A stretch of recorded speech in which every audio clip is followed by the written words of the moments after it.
Truk membawa babi, kemudian dicuci di pinggir sawah, ya, dan airnya mengalir ke sawah. Maka di sini ada dua kondisi. Sawah itu punya aliran air yang terus menerus mengalir dan ngoyombe karena kabeh sawah, dan tapi terus mengalir gitu kan sampai ke selokan kemana dan ada yang posisi sawah itu adalah yang kedua, ayat cayan lamun di cayan. Jadi bisa jadi ada sumur di pinggir jalan itu, kemudian dia mencuci mobilnya, sementara sawah itu terairi oleh sumur biasanya, tapi cuma dilewatkan aja ngumah mobil nu urut manggul babi, kan begitu, seperti itu. Maka dua kondisi ini berbeda hukumnya, paham ya? Berbeda apa? Berbeda hukum. Kalau yang pertama, sabilud dumu'i sabilun murih tanahhada ya sahi kay tastarih. Wassalatu wassalamu ala rasulillah wa ala alihi wa sahbihi wa mawalah ma ba'd. Teman-teman sekalian yang dirahmati Allah Subhanahu wa taala, kita melanjutkan bahasan kita di dalam membacakan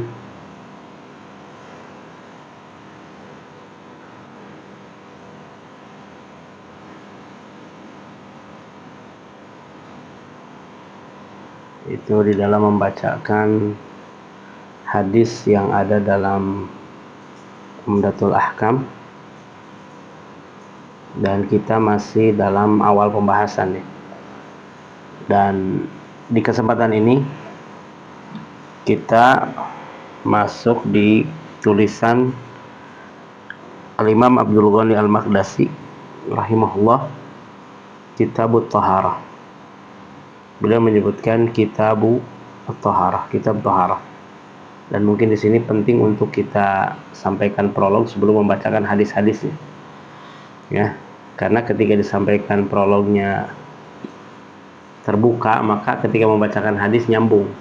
Kenapa hadis ini disimpan di sini? Kenapa hadis ini? Gitu.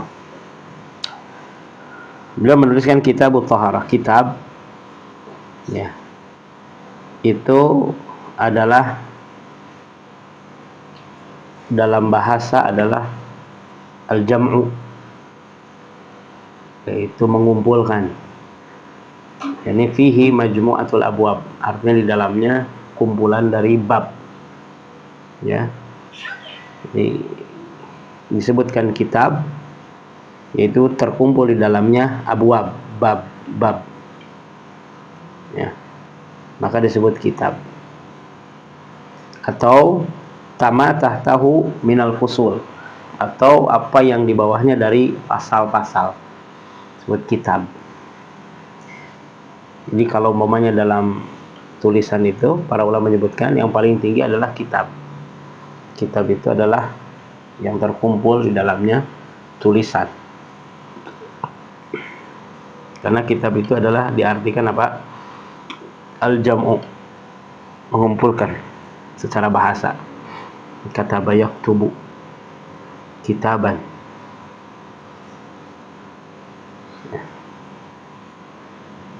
Kemudian dalam ungkapan lain, kitab juga adalah bimakna al-matlu, yang dibaca. Itu kitab.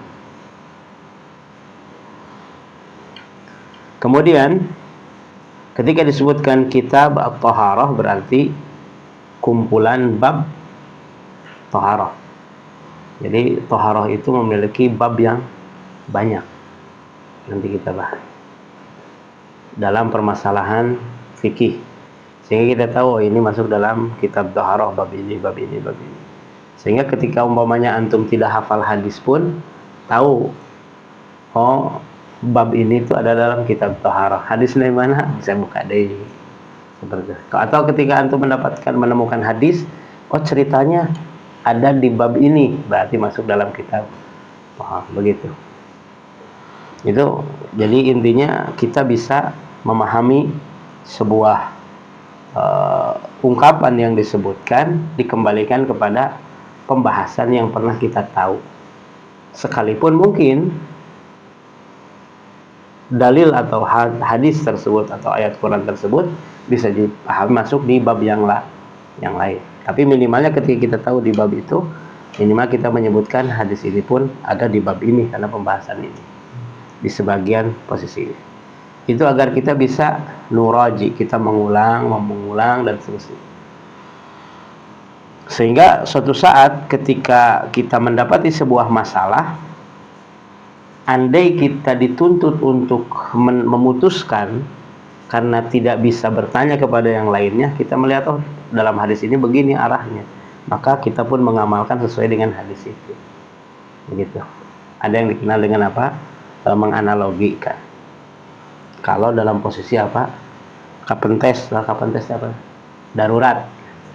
Kalau dari sisi apa? Darurat. Pernah diajar mah mual apa istilahnya? Mual bolos strong thing. Kalau kita pernah belajar itu tidak akan bertindak, tidak akan berbuat atau berbicara tanpa dasar ilmunya. Itu pentingnya kita belajar itu. Sekalipun mungkin hasilnya belum tentu benar, tapi minimalnya henteu caliwura teuing ketika kita bersikap seperti itu.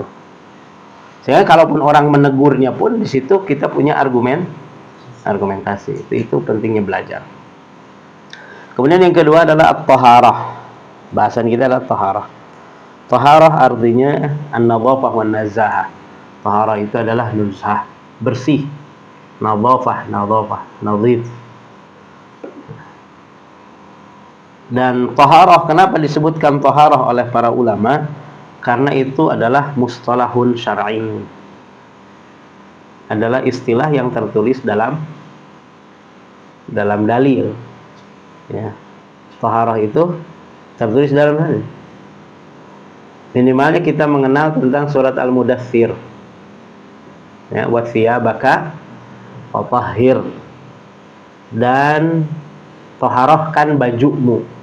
Sekalipun makna taharah di situ mungkin tentang baju pun dalam ayat tersebut sebagian ulama mengatakan bukan maknanya apa? Bukan maknanya hissi bahwa baju yang dipakai. Karena kadang-kadang siab itu diartikan sebagai libas yang yasta'miluhu minas sifah. Yastakhdimuhu al-bashar fi sifati. Yang digunakan untuk pelafalan sifat yang melekat pada pribadinya, disebut libas ya, atau siab. Walaupun secara apa hissi ya dimanai lugawi itu siab itu secara lahiriah bahwa itu bajunya, baju yang dipakai ini. Tahir aminan najasah, dari semua najis ya, taharah. Nah, kalimat seperti itu. Atau di dalam hadis-hadis disebutkan alma tahur, air itu alat untuk bersuci gitu, seperti itu. Atau momennya tentang lafaz yang lain, tuhuru ina ya ahadikum, sucinya. Nah, di situ. Maka ini digunakan lafaz apa? Taharah. Walaupun secara makna apa? Nadhafah. Mungkin dikenal kalimat nadhafah atau nazahah ya, seperti itu. Tapi lebih digunakan kalimat taharah karena sabata lafdhuhu fi syar'i. Dan ini ciri khas para ulama itu ketika muncul lafaz ya di dalam nas kemudian punya mustalah khusus sesuai dengan nas tersebut, maka istakhdamuhu fil ilmi, maka mereka menggunakan dalam semua disiplin ilmu seperti itu. Maka kalau umpamanya kita melihat sebuah disiplin ilmu menyebutkan sebuah kata, maka yang harus kita pahami bukan makna bahasanya, tapi makna dari istilah lafaz tersebut digunakan dalam disiplin ilmu tersebut. Akan tapi ketika disebutkan istilah lugawiyah secara bahasa ini, istilah maksudnya ini, gitu kan? Tujuannya agar memahami alaqah keterikatan bahasa digunakan untuk istilah syar'i gitu, atau untuk istilah disiplin ilmu di situ. Maka di situ untuk mengaitkan hal tersebut. Maka kalau umpamanya, pelajaran penting juga yang harus kita pahami, kalau sudah muncul istilah syar'i, ya, maka tidak boleh dipahami kecuali istilah tersebut. Jadi kalau umpamanya kita menggunakan sebuah kata yang memang di situ ada istilah syar'inya, maka jangan digunakan kecuali untuk hal yang sifatnya syar'i gitu. Kalau umpamanya tidak ada diketahui tentang istilah syar'i, berarti kembali kepada makna secara bahasa. Dan di situ memahami tentang alfaz, memahami tentang apa? Lafaz. Sehingga kalau dipahami hakikoh dalam makna lafaz itu ada 3. Ini dijelaskan oleh para ulama. Hakikoh, hakikat dalam makna lafaz itu ada 3. Pertama adalah hakikoh lugawiyah, yang paling pokok adalah hakikat bahasa. Jadi kalau ma'ruf fil lughah, diketahui dalam bahasa ini maksudnya ini, berarti itu hakikoh lugawiyah. Maka ada istilah lugatan, cek bahasa gitu. Maksudnya apa? Di bahasa Arab ieu teh maknana teh ieu, atau namanya istilah bahasa Indonesia ini gitu kan, seperti itu. Dan itu istimewanya Islam ya, tentang bercerita tentang alfaz nusus syar'i, lafaz-lafaz istilah syar'i ya, dalam dalil-dalil syar'i itu apa? Jadi harus paham dulu istimal bahasa. Dan kita ketahui para sahabat dahulu mengorek makna secara bahasa itu bukan asal lewat aja, bukan. Jadi kalau umpamanya kita membaca buku at-taharatu lughatan bla bla bla bla, nggak semudah itu sebenarnya dahulu mencarinya. Ya. Imam Ibnu Abbas itu untuk mencari kalimat fatiris samawati wal ardh, padahal orang Arab asli, itu dia harus berdiam diri di mana? Di orang-orang Badui beberapa bulan. Baru ketika orang tersebut mengatakan fatir al-bi'r, baru di situ oh fatir itu biasa digunakan bahasa itu maknanya begini. Gitu. Itu orang Arab sendiri. Sehingga muncul setelah itu makna ini maksudnya. Sehingga ketika ayat itu turun, setiap lafaz ayat itu mesti orang Arab paham. Tidak ada satu lafaz ayat pun yang orang Arab tidak paham. Baik itu memang asli bahasa apa? Dari orang Arab itu sendiri, atau bahasa sisipan dari bahasa lain kemudian menjadi bahasa Arab, sehingga Allah turunkan kalamnya dengan kalam itu ya, karena Allah Subhanahu wa taala adalah sahibul lisan. Allah Subhanahu wa taala adalah pemilik seluruh bahasa gitu kan. Allah Subhanahu wa taala pemilik seluruh, sehingga disisipkan. Oleh karena ketika didapatkan alfaz, lafaz di dalam Al-Qur'an, itu tidak ada yang tidak dipahami maknanya. Seperti itu. Yang tidak dipahami di dalam Al-Quran itu ketika bercerita tentang huruf muqatta'ah, huruf-huruf yang terputus, karena itu disebut huruf. Makanya hijai maksudnya adalah ejaan, ejaan hijaiyah ya, berupa ejaan alif, lam, mim, itu huruf. Oleh karena itu ketika disebutkan alif lam mim itu huruf, penyebutan huruf, artinya Rasulullah SAW diwahyukan kepadanya Al-Quran asli bahasa Arab. Salah satunya ada ejaan huruf alif, lam, mim, ha, mim, qaf, ya, sod, kaf, ha, ya, ain, sod. Itu semuanya huruf hijai. Nafaqa biha al-Arab. Orang Arab ya mengucapkan dengan huruf-huruf tersebut. Maka Qur'anan Arabiyan, yaitu Al-Quran dengan bahasa Arab, la'allakum ta'qilun, agar kamu faham. Agar kamu faham. Jadi kalau umpamanya orang ingin paham, pahami bahasa Arab. Karena Al-Qur'an turun dengan bahasa Arab. Nah, paham ya? Itu kita mengenal tentang kalimat lafaz, alfaz yang musta'mal, alfaz yang mustakhdama, alfaz yang digunakan. Ya. Maka disebutkan taharah karena memang mansus syar'an. Maka para ulama ahli fikih menggunakan kalimat taharah. Jadi taharah itu adalah lafzun syar'i. Yang kedua adalah hakikoh. Itu hakikoh makna lafaz itu adalah hakikoh makna syar'i. Hakikat makna syar'i. Dan hakikat makna syar'i itu apabila jaa asy-syar'u, yakni takallama biha. Syariat datang dan berbicara dengan lafaz tersebut. Maka ketika syariat berbicara dengan lafaz tersebut, la yuhmal ala haqiqatil lughawiyah. Lafaz tersebut tidak boleh dibawa kepada hakikat makna lughawi, kawan. Harus syar'i. Contoh umpamanya salat. Contoh umpamanya taharah. Ya. Contoh taharah. Jadi taharah itu harus dimakna apa? Secara syar'i, bukan secara lughawi. Kalau secara lughawi bersih.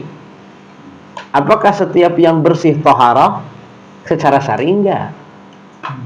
Ya. Apakah tidak bersih secara syar'i pun tidak taharah? Belum tentu. Gitu. Jadi kalimat taharah itu harus dipahami apa? Ketika muncul syar'inya secara syar'i. Ya, seperti itu. Kemudian yang ketiga, ada hakikoh, itu adalah hakikoh urfiyah. Hakikoh yang dimaknai secara hakikat kebiasaan di sebuah tempat dalam penggunaan lafaz tersebut. Jadi ada lafaz-lafaz di tempat-tempat tertentu maknanya lain dari makna yang lain, gitu kan. Maka ketika kita memahami orang tersebut berbicara dengan sebuah ungkapan, maka kita pahami ungkapan ini.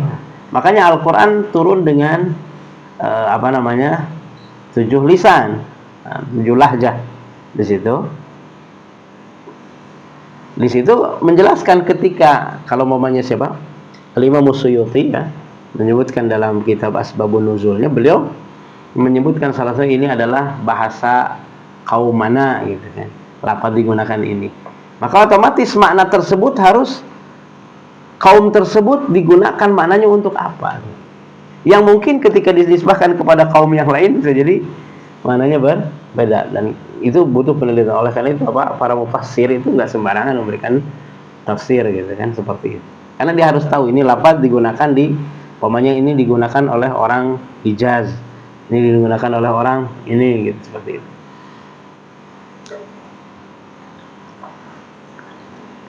Makanya di dalam bab qiraah juga tilawah ini cara bacanya begini. Ini kan orang ini.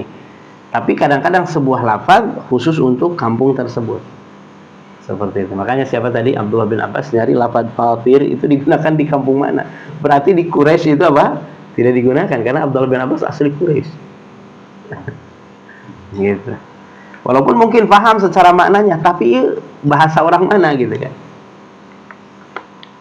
Seperti umpamanya antum nyebutin tentang orang Sunda, bahasa Sunda wae gitu, bahasa Sunda. Antara bahasa Sunda Banjar, Pangandaran, ya kan? Kemudian kesininya Ciamis, Kawali, Kuningan, gitu kan, dengan Bandung, Tasik, Garut. Itu bahasa Sunda, kadang-kadang sebuah lafaz itu berbeda. Padahal sama-sama bahasa Sunda. Ya, seperti itu. Maka ketika ada orang menggunakannya, maka ditanyakan lagi orang mana lu ngomong, gitu kan, seperti itu. Oh, orang dia, oh berarti maksudnya lain gitu. Antum datang ke sebuah tempat tidak mengetahui tentang kebiasaan orang itu berbicara di sana, antum bisa salah paham, ya. Seperti itu. Itu diantaranya. Apalagi beda bahasa. Seperti itu. Seperti orang mengatakan apa? Di saya tulang makan anjing, kan gitu kan. Kan beda. Karena tulang di sana artinya bukan tulang. Gitu kan. Makanya tulang makan. Jadi kalau dia anjing yang makan tulang, kan gitu. Ini kan berbeda. Itu contohnya. Kalau beda bahasa. Atau beli. Saya beli ini. Karena pengalaman ya. Busi beli Pak, baru beli gitu kan. Ternyata kalimat dia untuk wilayah Cirebon sana, kalimat beli itu menyebutkan mungkin. Busi beli Pak, baru beli Pak, kan masih nyambung. Cuma maksudnya beda, saya nggak paham gitu. Ketika ditanyakan, nah makin ngomong gitu, ini apalin apa? Keapalin ya busiannya. Ternyata dia mengatakan busi beli Pak. Ya. Ditanya Sugan ditah meli, efeknya beda bahasa gitu kan, seperti itu. Nah itu diantaranya ya. Nah ketika muncul hakikah urfiyah, hakikah lugawiyah, hakikah syar'iyah, dan itu lafaz itu ada tiga-tiganya, maka ketika kita membahas tentang agama tidak boleh kita mampir ke lugawiyah atau urfiyah, nggak boleh. Harus dikembalikan kepada hakikat syar'iyah. Nah ketika disebutkan kitabut thaharah, berarti hakikat apa? Syar'iyah. Penting ya tentang hal tersebut. Maka apa yang dimaksud dengan at-thaharah? Apa yang dimaksud dengan apa? At-thaharah.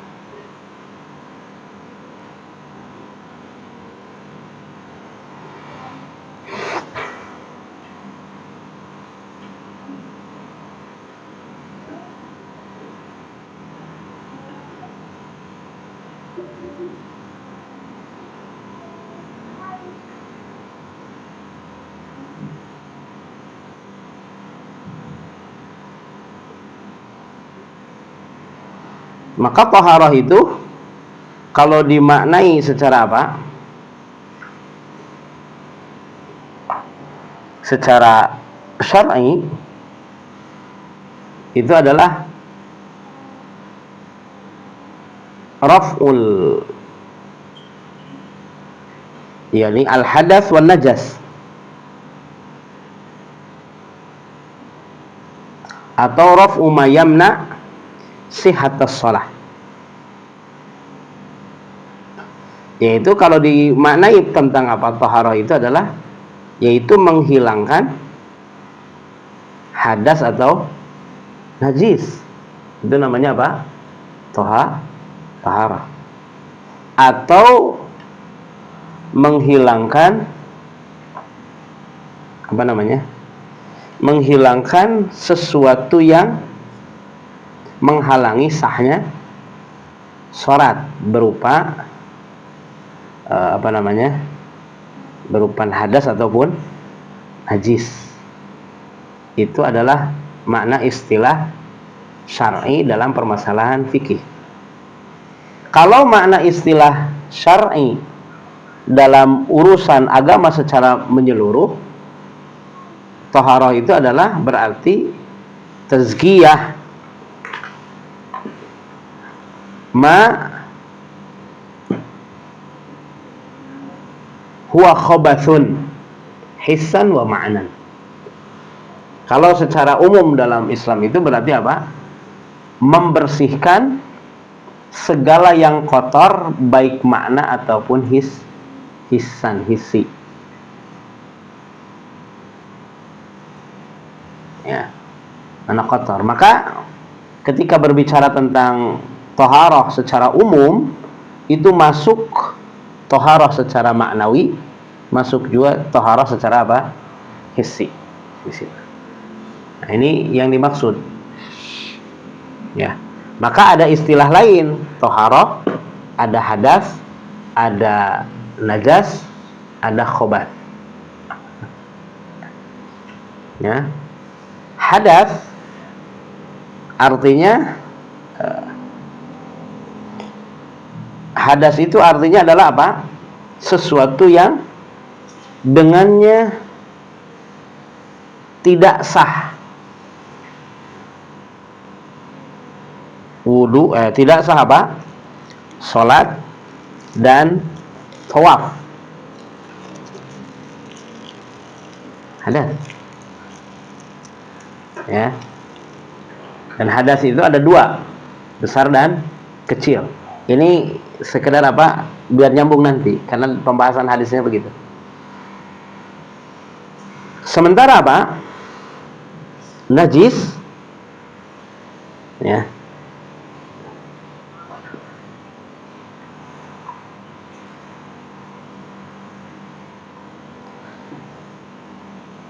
Itu berarti apa? Al-khobathul hissi, yaitu kotoran yang sifatnya terindrai. Yajibu raf'uha au izalatuha inda shalah wa tawaf. Ya, wajib untuk dihilangkan ketika apa? Salat dan tawaf. Ini yang disebut dengan apa? Najis. Adapun khobais itu masuk di dalamnya apa? Umum, segala yang kotor berupa najis ataupun maksiat dan dosa. Maka dikenal dengan apa? Kotoran maknawi. Maka para ulama menyebutkan taharah itu ada dua. Pertama adalah taharah dalam sisi kebersihan jiwa, yaitu dari berbagai maksiat dan dosa. Dan ini biasanya dibahas dalam kitab-kitab raqaiq atau berkaitan dengan kitab-kitab untuk tazkiyatun nufus, ya. Seperti itu. Dan ini kita bisa antum lihat siapa? Imam An-Nawawi menulis kitab Riyadhus Shalihin, ya. Kitab Riyadhus Shalihin, kitab hadis, itu menjelaskan bagaimana kita menggapai derajat sholihin. Taman orang-orang yang soleh itu adalah ketika mengamalkan hadis-hadis yang beliau cantumkan itu dalam, dan itu kitab yang sangat istimewa. Jadi kalau mamanya kita ingin tazkiyatun nufus, ya minimalnya pernah selesai ngaliwat baca ya Riyadhus Shalihin gitu kan. Sabara ribu hadis di situ. Kan berapa ribu hadis. Ya, minimal kalau mamanya kita ingin membersihkan jiwa, Riyadhus Shalihin baca. Seperti itu. Ini menakjubkan kitab itu. Dan talaqathul ummah bil qabul, umat menerima ini. Menjelaskan tentang apa? Bagaimana kita mensucikan jiwa. Dan suatu saat kita akan bahas kitab itu. Ya. Suatu saat. Kalau kita masih panjang umur. Ya. Dan kesininya banyak kitab, ya. Bahkan salah satu bagian yang didapatkan di situ, Imam Al-Ghazali banyak menulis itu dalam kitab Ihya Ulumuddin dan yang lainnya. Walaupun di dalamnya para ulama mengkritisi hadis-hadis yang beliau cantumkan. Karena Ihya itu mencakup 4 permasalahan berkaitan dengan jalannya orang-orang yang menempuh kesolehan. Ada ibadah, ada akidah, dan termasuk ada suluk. Ya. Kita umpamanya diringkas oleh siapa? Oleh Imam Abdul Ghani sendiri, Minhajul Qasidin. Mukhtasar Minhaj Al-Qasidin itu adalah tentang bahasan yang ada di dalam kitab Ihya, kemudian dipangkas hadis-hadis yang tidak dianggap sah, dan beberapa makalatnya diringkas, mukhtasar. Ya, itu di situ. Jadi antum kalau mau membahas tentang kitab raqaiq, ya itu diantaranya Mukhtasar Minhaj Al-Qasidin. Atau umpamanya ada kitab tentang hal tersebut adalah untuk tazkiyatun nufus. Judulnya adalah tazkiyatun nufus itu sendiri. Dan itu diambil dari kalam Ibnul Qayyim dan Imam Ghazali dan dari kalam beberapa ulama yang lain. Itu mukhtasarat. Dan itu akan membahas ini. Atau antum membahas khusus tentang kitab Al-Kabair. Imam Zahabi atau kitab Imam Muhammad bin Abdul Wahab, kitabnya Al-Kabair, ya, dosa-dosa besar. Dan saya punya majelis tentang Al-Kabair, ya. Nah, antum bisa tahu ada kabair lisan, kabair hati, kemudian kabair anggota badan di situ. Ada Imam Az-Zahabi menulis kabair tentang apa yang disebutkan dosa dari awal syirik sampai dosa-dosa yang lain tertulis. Nah, itu disebut apa? Thaharah, berarti apa? Imma thaharah terhadap dosa tersebut, imma tidak terjerumus kepada dosa karena kita mengetahui ilmu dosa itu, atau at-tatahhur bihi wa huwa taubah, atau bersuci dari dosa itu, dari khata' wal ism, itu dengan cara apa? Bertaubat, rujuk wal inabah, kembali kepada Allah Subhanahu wa taala karena dosa tersebut. Itu disebut tadhhirun nafs, mensucikan jiwa, ya. Kalau umpamanya kita tahu itu dosa besar, kita tidak masuk di dalamnya kalau belum, ya. Kalau terjerumus ke dalamnya berarti kita bertaubat kembali, ya. Kemudian isinya di dalamnya adalah kembali karena memang betul-betul tunduk bertauhid kepada Allah Subhanahu wa taala. Jadi yang namanya thaharah maknawi itu dosa, dan dosa paling besar adalah syirik, ya. Seperti itu. Itu di antaranya. Maka teman-teman bercerita tentang thaharah, dzunub dan seterusnya itu baca dalam kitab-kitab tadi, ya. Seperti itu. Termasuk yang paling besar tentang raqaiq adalah Kitabut Tauhid. Kitab tentang apa? Tentang tauhid, baik tentang rububiyah, uluhiyah, dan asma dan sifat. Karena orang tidak sampai kepada derajat thaharah dalam jiwanya kalau tidak bertauhid. Syekh Abdul Razak memiliki kitab khusus tentang qawaid fi tathhir fi tazkiyatun nufus, kaidah tentang tazkiyatun nufus, dan beliau menyebutkan 10 kaidah di situ. Salah satu yang paling pertama adalah tentang tauhid, ya. Tauhid itu adalah asal dalam tazkiyatun nufus. Jadi tidak mungkin orang sampai kepada sucinya jiwa kalau dia tidak paham itu, atau salah tentang tauhid. Dia menganggap itu adalah tauhid, dan syirik, berarti kan tidak pernah suci jiwanya. Kan itu. Nah, itu adalah thaharah yang pertama, dan pembahasannya bukan dalam kitab Umdatul Ahkam, bukan di sini pembahasannya. Pembahasannya dalam apa? Kitab yang lain. Imam Bukhari menulis Kitabul Iman, atau kitab tauhid belum mengkhususkan, atau kitab tentang adab, ya, di dalam sahihnya. Nah, itu taharah. Taharah yang kedua yang masuk di dalam bab ini adalah yang tadi disebutkan, imma taharah dari hadas atau taharah dari najis. Kalau taharah dari najis, ya seperti umpamanya najis, nanti akan ada pembahasan apa saja yang termasuk najis, kemudian bagaimana cara mensucikannya nanti itu. Ya, orang tidak akan bisa sampai kepada derajat sempurna atau benar sholatnya sampai dia harus tahu tentang najis dan bagaimana muamalah dengan najis tersebut, baru dia sholat, ya. Berapa banyak orang tidak paham tentang najis, akhirnya dia tidak sholat, ya. Jelema gawe di sawah gitu kan, ledokan semua salin, ti isuk balik sore ti sholat dohor, non sababna kotor we gitu kan. Padahal boleh nggak sholat dalam posisi kotor itu? Boleh selama tidak najis, kan gitu kan kaidahnya. Seperti itu, ya. Banyak orang dia menganggap kotornya ini tidak pantas untuk dia sholat. Padahal at-ta'anni fi hadzal amr, memperhatikan perkara ini adalah sebab orang itu bisa beribadah kepada Allah dengan benar. Itu butuhnya ilmu. Man salaka tariqan yaltamisu fihi ilman sahalallahu lahu bihi tariqan ilal jannah, itu di situ. Orang tahu jalan ke surga, ya, dalam kondisi apapun kita menang salat, yakin kan seperti itu.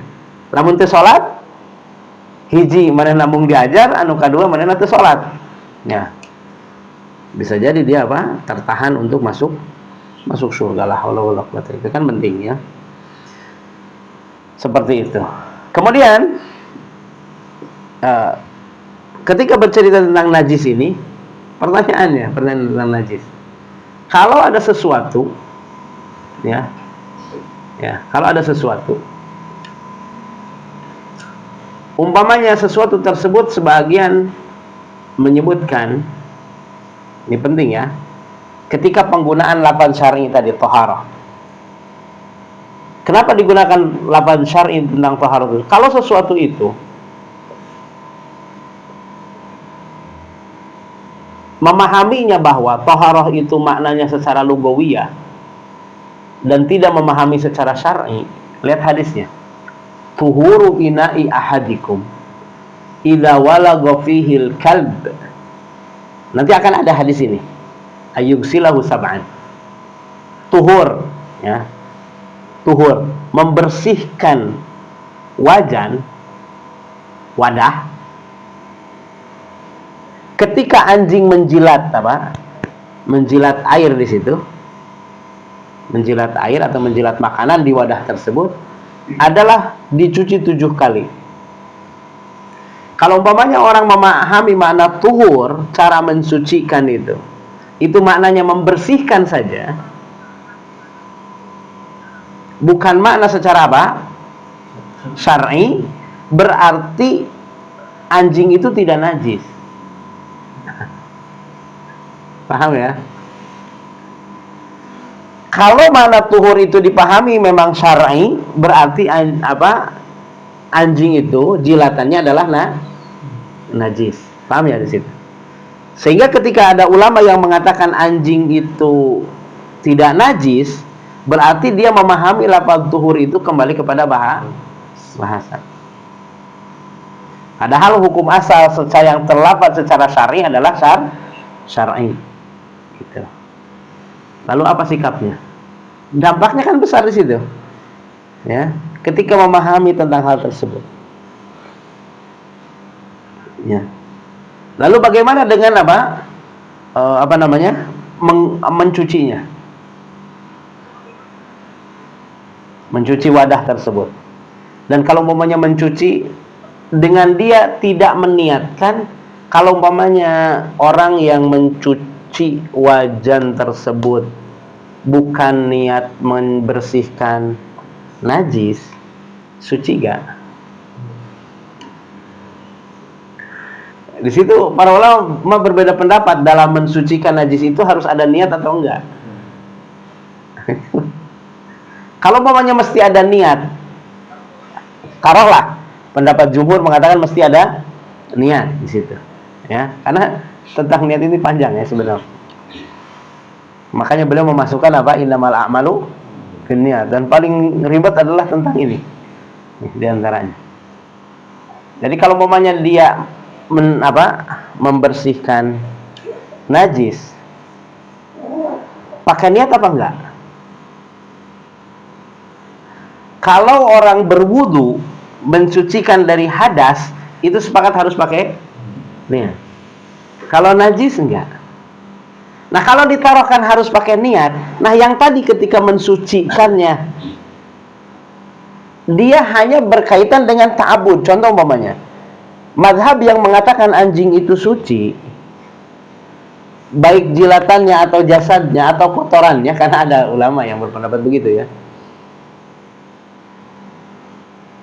Maka ketika dia membersihkannya, walaupun 7 kali bukan niat mensucikan najis, tapi apa? Karena perintah syariat, ketika anjing menjilat tidak najis, tapi kalau anjing khusus, ya, cucinya harus 7 kali sebagai ibadah. Kenapa? Karena asal dari menghilangkan najis nggak perlu 7 kali. Akan tapi cukup dihilangkan saja najisnya. Nah, kalau kondisi seperti tadi, kalau kondisi seperti wajan ini suci apa enggak? Itu kalau membutuhkan niat. Berarti ente suci. Antum makan bersama dengan najis, terpengaruh enggak kepada makanan? Berpengaruh. Tidak boleh kita menggunakan wajan yang di situ adalah terindikasi najis. Nah, itu. Nah, jadi bukan hal sepele ya kita berbicara tentang masalah hadas, najis dan seterusnya. Apalagi bercerita tentang niatnya di situ. Walaupun di situ ada fatwa yang mudah-mudah saja. Seperti itu. Kembali kepada asal begini dan seterusnya. Tapi kalau umpamanya kita pelik di dalamnya, bukan perkara mudah. Seperti itu. Itu memahami apa, Pak? Taharah. Maka dikembalikan di sini. Taharah najas. Dari najis ya, seperti itu. Terus lagi juga ketika ditanya, bagaimana kalau hukum anjing menjilat kain baju kita? Itu kan pertanyaan. Ari kana wajan mah, kana piring, kana naon sepakat dicucinya 7 kali. Kumaha mun ngajilat baju antum nu bodas? 7 kali make taneuh.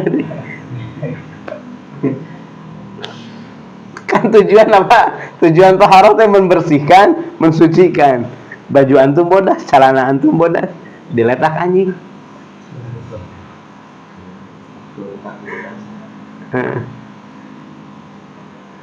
Aku letak bodas. Karena para ulama menyebutkan boleh nggak tanah diganti dengan apa? Dengan sabun. Ulama mengatakan nggak boleh. Karena di situ tatrib menggunakan tanah itu istilah syar'i. Nah itu juga. Ari lantai makan masih bisa. Kumaha karpet? Ya. Karpet. Seperti itu. Kita tidak berbicara tentang anjing dan sebagainya karena akan pembahasannya. Ini yang dibahas bahwa ketika kita membahas tentang lafaz taharah itu bukan perkara yang ringan. Ya. Ini amaliyah. Kemudian yang kedua dari taharah dalam pembahasan kita itu adalah taharah yang sifatnya hadas. Hadas ya. Taharah dari hadas. Nah, hadas ini adalah berkaitan dengan apa? Besar dan kecil. Hadas besar adalah mayujibul ghusl, yaitu hadas yang dengannya mandi itu harus. Dia bisa suci ketika mandi. Kalau asghar yaitu apa? Ma'aujabal wudu, yaitu yang mewajibkan kita berwudu ketika hendak sholat. Itu disebut hadas kecil. Yang membedakannya begitu aja. Yang mewajibkan mandi berarti besar, itu istilah para ulama, dan seterusnya. Dan di situ juga ada yang sifatnya apa? Sepakat dan berbeda pendapat para ulama. Seperti itu. Nah, contoh berikutnya. Kalau sesuatu, kenapa harus membahas taharah ini? Yang harus antum pahami juga ketika amaliyahnya. Kalau sesuatu itu tidak disepakati tentang menjadi hadas dan tidaknya. Contoh mayubtilul wudu, sesuatu yang bisa membatalkan wudu. Berarti kalau batal wudunya berarti dia punya hadas kecil, wajib wudu lagi. Tapi dalam bab itu tidak sepakat membatalnya. Terus antum berada di posisi yang meyakini batal. Sementara teman antum di posisi yang meyakini tidak batal. Ternyata teman antum melakukan sesuatu yang antum yakini itu batal. Terus teman antum itu jadi imam, sah nggak sholat antum?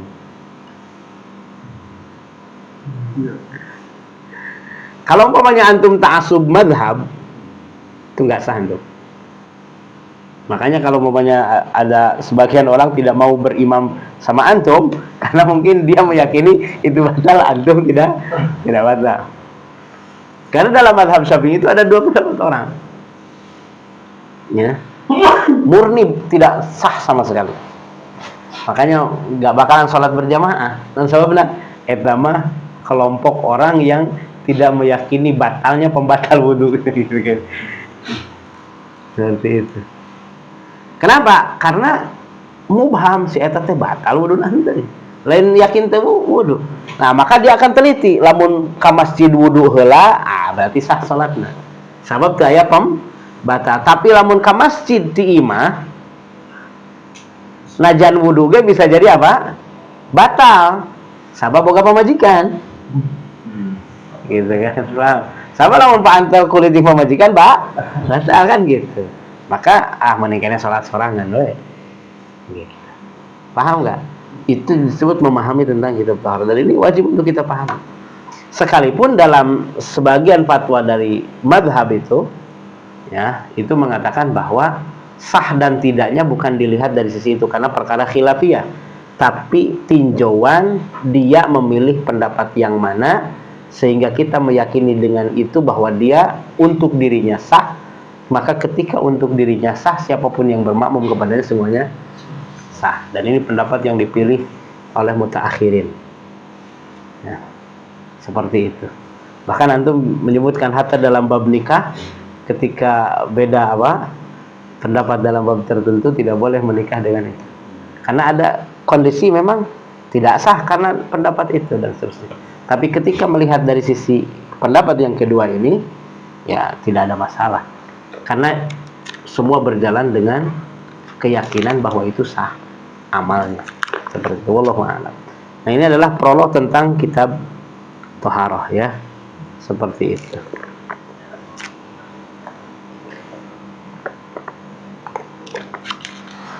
Nah, itu saja yang bisa disampaikan di kesempatan ini. Mudah-mudahan bermanfaat. Ya, bila ada pertanyaan silahkan. Terima kasih teman-teman. Baik, kami deklarasi jika ada yang bertanya kami maafkan. Ya. Kemarin saya sempat lihat berita terkait truk yang membawa babi kan terus dicuci di jalanan warga gitu, karena akhirnya itu kebuang ke sawah-sawah warga. Itu benar-benar menarik memang. Ya.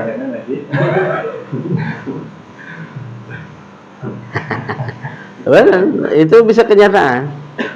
Truk membawa babi, kemudian dicuci di pinggir sawah, ya, dan airnya mengalir ke sawah. Maka di sini ada dua kondisi. Sawah itu punya aliran air yang terus menerus mengalir dan ngoyombe karena kabeh sawah, dan tapi terus mengalir gitu kan sampai ke selokan kemana dan sebagainya. Ada yang posisi sawah itu adalah yang kedua, ayat cayan lamun di cayan.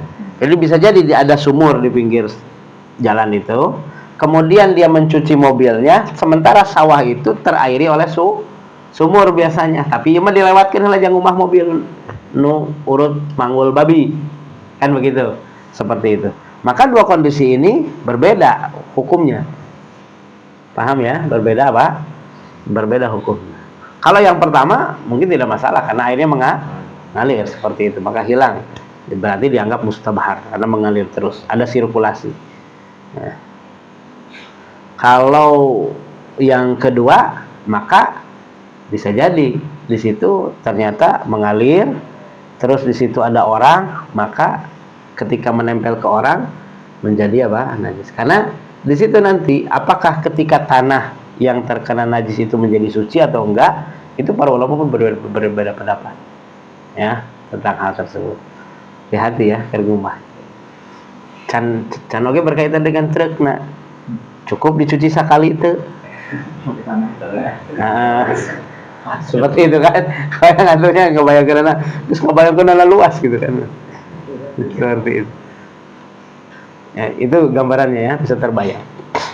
Jadi ada dua kondisi tersebut yang berbeda. Nah, adapun berkaitan dengan kumaha lamun berkaitan dengan apa? Pare anu kacian eta padahal isukna rek panen. Kabayang gitu Pak. Mending nungguan hujan. Terus kehujanan insyaallah bersih. Ya. Makanya menghilangkan najis itu butuh niat apa tidak? Hanafiyah mengatakan enggak butuh. Karena apa yang penting lengit gitu, izalatun najasah. Jadi itu lengit tuh. Lamun kehujanan, apakah ketika kehujanan jadi hilang najisnya? Ya, kalau yang membutuhkan niat, belum niatan ya. Kalau yang Allahu Akbar ya. Seperti itu. Wallahu taala alam. Itu gambaran. Berfokus kebetulan kepada Ustaz atas jawabannya, semoga menjadi pencerahan bagi khususnya lingkungannya dan kita semua. Baik, jika tidak ada yang ditanyakan, cukupkan untuk mengenai yang cukup bagus.